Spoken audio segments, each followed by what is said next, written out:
सबको नमस्कार। आपके न्यूज़ का एपिसोड 933। आम आदमी पार्टी चैलेंजिंग द स्टेटस को, shaking up system, creative destruction in Indian politics, AP government's leaders in governance and public policy, entrepreneur governance, AP opposition role, responsible fighting for people's issues and boldly resisting wrong policies. Please follow Afke News Twitter handle at news AAPKE। Delhi का news.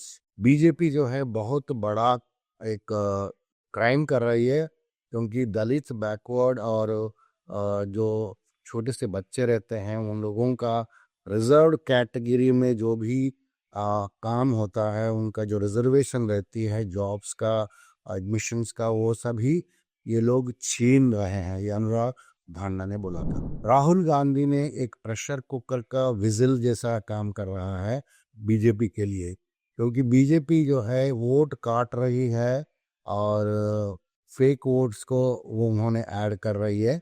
तो ये सब entire game है BJP का, और हम लोग इसको दिल्ली का फरवरी इलेक्शन में प्रूव कर दिया है। प्रूफ के साथ थाउजेंड्स ऑफ पीपल, जो लोगों का केजरीवाल जी के असेंबली में काट दिया गया था 40,000 से ऊपर, ये सभी हमने सबूत के साथ उनको दिया है।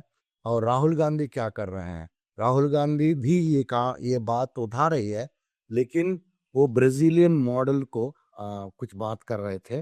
वो पूरा कांग्रेस पार्टी मिल के भी उसको प्रूव नहीं कर पाया। तो ये जो चीज़ है ये डिफ्लेट हो जाता है, मतलब उसका ऑथेंटिसिटी चला जाता है।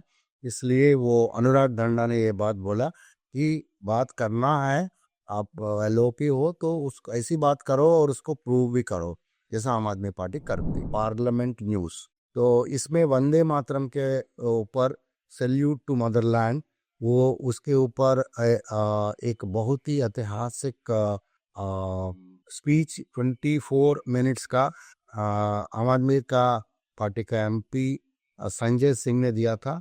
उसमें वंदे मातरम को, देशभक्ति को ऐसा लपेट लिया बीजेपी आरएसएस को, और अदानी को 1050 एकड़ लैंड और 1 रुपये में देने का बाद भी उन्होंने लगाया, और इस 1 रुपये में एक आम भी नहीं मिलता हो, वैसा उसने कई सारी चीज़ कहा है। आप ज़रूर इस वीडियो को देखें। और उन्होंने इसी वीडियो में कुछ कुछ खास चीज़ कहे हैं, ये हमको फैलाना पड़ेगा। कि संजय सिंह ने पूछा था कि आप आरएसएस का 4 लोगों का नाम बताइए जो अपना देश की आज़ादी के लिए जेल गए हो, इसलिए आपको वंदे मातरम बोलने का आपका कोई ज़्यादा राइट नहीं मिलता है। अगर बोलेंगे तो आपको प्रूव करना पड़ेगा। और उन्होंने इसी वीडियो के अंदर और एक इम्पॉर्टेंट बात कही। तो उन्होंने ऑर्गेनाइजर जो पत्रिका है, जो आरएसएस का माउथपीस है, तो उन्होंने बताया कि उसका पूरा पोल खोल दिया, और पिछले 75 साल में ये लोग इतना देशभक्ति जता रही थे। तो वो उन्होंने बताया कि वो लोग 13 साल एक लड़ाई लड़े थे, क्योंकि आरएसएस का एक आदमी ने जाके आरएसएस का मुख्य कार्यालय में तिरंगा झंडा लगाया था, उसके ऊपर केस किए थे। उस आरएसएस ने वो 13 साल चला। और राघव चड्ढा ने ये 150th anniversary of national song Vande Mataram के ऊपर उन्होंने बहुत अच्छा कविता पढ़ा था पार्लियामेंट में, वो भी आप यहाँ सुन सकते हैं। और यही समाप्त हुआ आपका न्यूज़ फ्रॉम पार्लियामेंट। फिर सौरभ भारद्वाज जो एक्स एमएलए है, मिनिस्टर है, उन्होंने एक रिपोर्ट दर्ज किया है पोल्यूशन के ऊपर, और उन्होंने बताया कि बहुत बड़ा रीज़न पोल्यूशन का ट्रैफिक जैम्स है, और बीजेपी सेंट्रल गवर्नमेंट इसके कल्प्रिट है, क्योंकि ये ट्रैफिक जैम्स वही बनाती है सेंट्रल गवर्नमेंट का ऑफिसर्स और मिनिस्टर्स जाने के वजह से करके उन्होंने बोला। अब आते हैं पंजाब की समाचार। पंजाब में 3000 प्लेग्राउंड्स पूरा पंजाब में चल रहा है। वो कंस्ट्रक्ट हो रहा है 3100 एक्चुअली, और उसका काम चल रहा है प्लेग्राउंड्स का एक एक पिंड में। उसका बहुत जल्दी तैयार हो जाएगा। इसके ऊपर का वीडियो भी हमने यहाँ दिया है। अमृतसर में गार्बेज का प्रॉब्लम, कूड़े का प्रॉब्लम बहुत था इतने सालों से। जब आम आदमी पार्टी के लोग म्यूनसिपल कॉरपोरेशन को जीत लिया है इस दफ़े, तो फिर उन्होंने इमीडिएटली क्या किया, गार्बेज कलेक्शन व्हीकल्स उसने कई सारे खरीदा है, और वो अभी बहुत ही अच्छे से काम कर रहे हैं कि कैसे अमृतसर में कूड़ा उठाने का और क्लीन करने का तरीका बनाए, एक सिस्टम बनाए। उसके लिए एक स्मार्ट एजुकेशन चेक पॉइंट बोल के एक स्टैटिस्टिक्स आए हैं। ये इसमें percentage of government schools with working projectors, इसका सर्वे हुआ है। मतलब काम करने वाला प्रोजेक्टर का गवर्नमेंट स्कूल में कितने हैं 2024-2025 में। इसमें ये पता चला कि आपका केरला में 96.5% वर्किंग कंडीशन का प्रोजेक्टर्स मिला गवर्नमेंट स्कूल्स में, 96.5, और पंजाब में 96.4। देखिए कितना करीब पंजाब जो है जा रहा है शिक्षा क्रांति में। जो अभी तक जो बेस्ट जो राष्ट्र था केरला, उसको भी उन्होंने बीट करने का आगे चल रहा है। और तीसरा नंबर में है दिल्ली। दिल्ली में 58.5% है वर्किंग प्रोजेक्टर्स गवर्नमेंट स्कूल में। और आप बिहार में देखेंगे 3.9 है, मध्य प्रदेश में 3.2 है, और छत्तीसगढ़ में 13.1 है, असम में 11 है। आप जो भी देखेंगे, जो राज्य है जो बीजेपी का शासन में, उड़ीसा में 8.3, मतलब सभी 10% का नीचे है। तेलंगाना में 17.3 है, वो भी कोई खास नहीं है। आंध्र प्रदेश में 15.9 है, तमिलनाडु में 40.8 है, और लक्षद्वीप में 88.9 है, छोटी सी जगह है, और महाराष्ट्र में 37.7, और गुजरात में एथेटिक 27.7। पंजाब में हरपाल चीमा साहब ने कांग्रेस को ऊपर इल्ज़ाम लगाया था। तो ये पार्टी जो है अपना जो लोग है किस प्राइस में बिकेंगे कांग्रेस के, वो प्राइस लिस्ट बनाना चाहिए। तो ये इसका कॉन्टेक्स्ट ये है कि पंजाब में MLAs और जो पदाधिकारी जो भी है वो बिकने को तैयार है। अब आते हैं गुजरात के न्यूज़। गुजरात जो है एक लिविंग एग्जाम्पल बन गया डिक्टेटरशिप का। मैं राजकोट जेल गया था 11 बजे। हमारे जो किसान लोगों को वहाँ रखा गया है उनको देखने के लिए, लेकिन मेरे को परमिशन नहीं मिला मिलने के लिए। मैं कोई टेररिस्ट हूँ, मेरे को क्यों परमिशन नहीं दिया गया हमारे साथी को मिलने के लिए? ये अरविंद केजरीवाल कह रहे हैं एक प्रेस कॉन्फ्रेंस। अरविंद केजरीवाल ने दूसरा सभा में ये भी बोला था, ये जो किसान है लोन लेते हैं अपने बच्चों को पढ़ाई के लिए, और एक टाइम ऐसा आता है ये बच्चों पढ़ाई करके आगे जाना चाहते हैं तो उनका पेपर लीक हो जाता है, तो ये इसके लिए ये पेपर लीक का रिस्पॉन्सिबिलिटी कौन लेंगे? तो इसके ऊपर क्यों एक्शन नहीं लिया गया है? जो भी अधिकारी पॉलिटिशियंस ये पेपर लीक में शामिल है, तो गवर्नमेंट जो है हमारे युवाओं को जॉब्स देने में सफल नहीं रही, और उन लोगों का ऊपर से किसानों का जो आवाज़ है उसको भी दबाने की कोशिश कर रहा है। और ये इतना ड्रग्स चल रहा है और लिकर फ्लो हो रहा है गुजरात का पूरी जगह में, एंटायर गुजरात में, लेकिन गवर्नमेंट कुछ नहीं कर रही है, और हर फैमिली गुजरात में बर्बाद हो रहे हैं ये समस्या से, ड्रग्स का और लिकर का। और कांग्रेस और बीजेपी दोनों जो है चट्टे पट्टे रह के वो लोगों का कोई सहायता नहीं कर रहे हैं। तो आम आदमी पार्टी अभी हर घर में जाके ये बातचीत करेंगे और पब्लिक ओपिनियन को लेके हमने ऑनेस्टली उसको सामने रखेंगे, ये अरविंद केजरीवाल ने बोला था। गोपाल इटालिया ने राजकोट में ये चीज़ बोला कि गुजरात के लोगों पिछले 30 साल से बहुत दुखी हैं बीजेपी का मिस रूल से और वो एक बदलाव चाहते हैं। अभी विसावदर में आम आदमी पार्टी का जो जीत हुआ वो देखने के बाद कई सारे डिस्ट्रिक्ट्स में गुजरात में आम आदमी पार्टी का बहुत ज़्यादा सपोर्ट मिल रहा है। आम आदमी पार्टी के कन्वीनर केजरीवाल ने यह भी कहा था जो गुजरात के दौरा में, उन्होंने बताया कि जो वहाँ के किसान हैं जो लाठी खाए हैं और टीयर गैस का पीड़ित थे और फॉल्स केसेस के पीड़ित है और उनके लिए एक एक बच्चा, एक एक युवा, एक एक किसान बाहर आने तक हम जो है शांति से नहीं बैठेंगे, ये बीजेपी को हम भगा के ही रहेंगे, ये उन्होंने बताया था। राजकोट में और एक चीज़ हुआ है, उन्होंने ये बोला थे ब्रिटिश वाले अभी तक सोचे थे कि 1947 तक कि हमको कोई भगा नहीं सकेगा, हम अच्छे से शोषण कर सकते हैं इंडिया को, लेकिन उनको भागना पड़ा और गांधी जी और पटेल जो गुजरात के हैं वही लोग उनको भगा दिया है। और अभी बीजेपी सोचती है कि हमको कोई भगा नहीं सकता, लेकिन गुजरात के लोग ही जैसे ब्रिटिश को भगाए थे वैसे बीजेपी को भी भगाएंगे।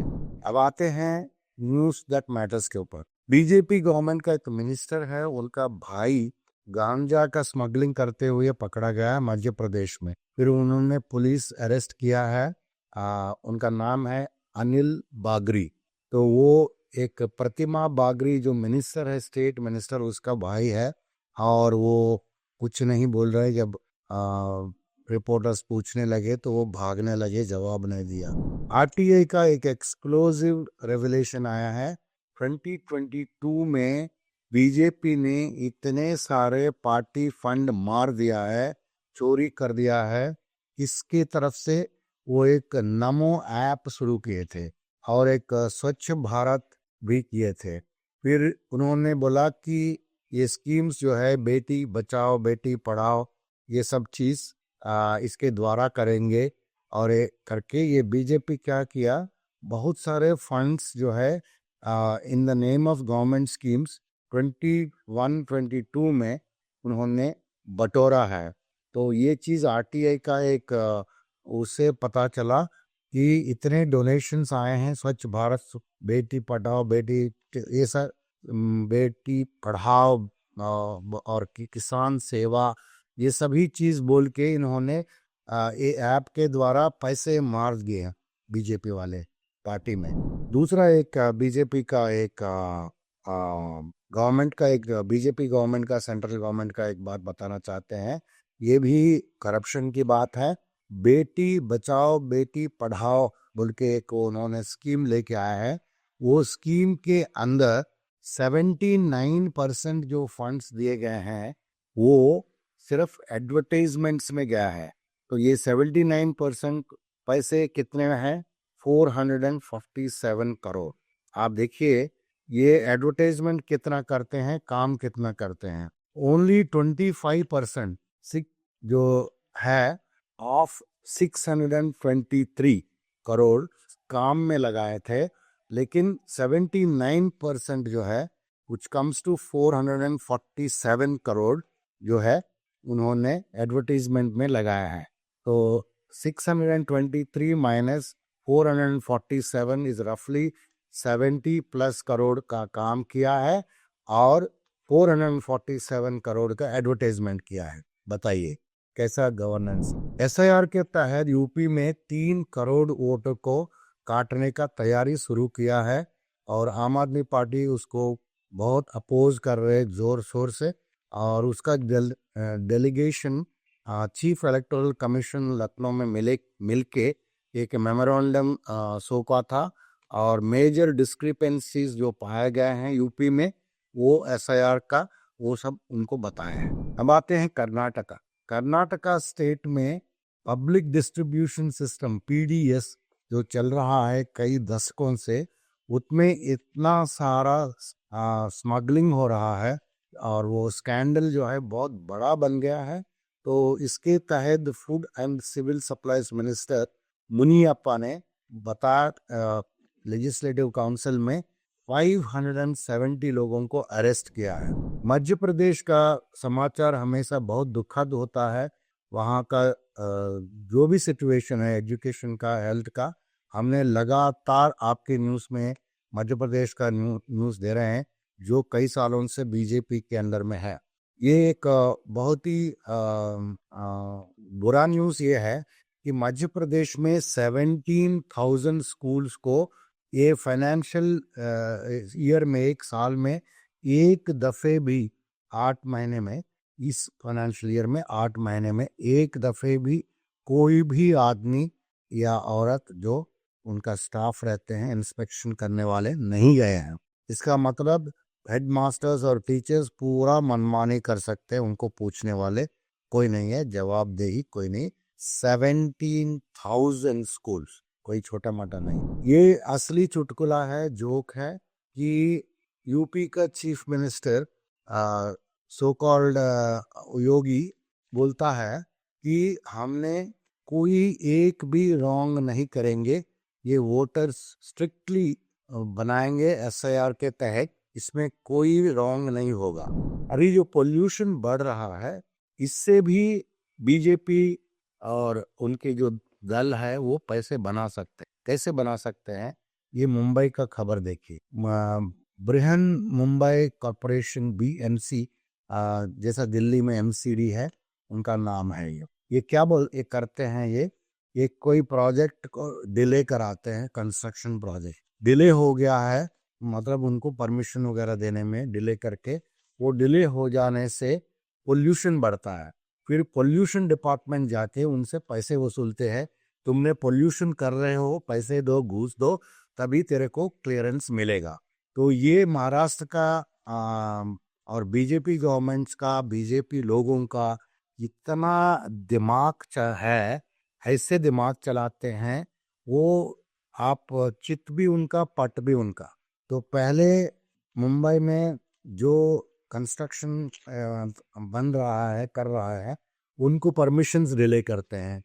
वो डिले करने से पोल्यूशन हो रहा है बोल के उनके पास जाके उसका पैसा लेते हैं। तो उन्होंने अभी तक के कॉन्ट्रैक्टर को 2.09 करोड़ पेनाल्टी किए थे क्योंकि एक फ्लाईओवर डिले हो गया। ठाणे महाराष्ट्र में पेड़ों को काट दिया जा रहा है।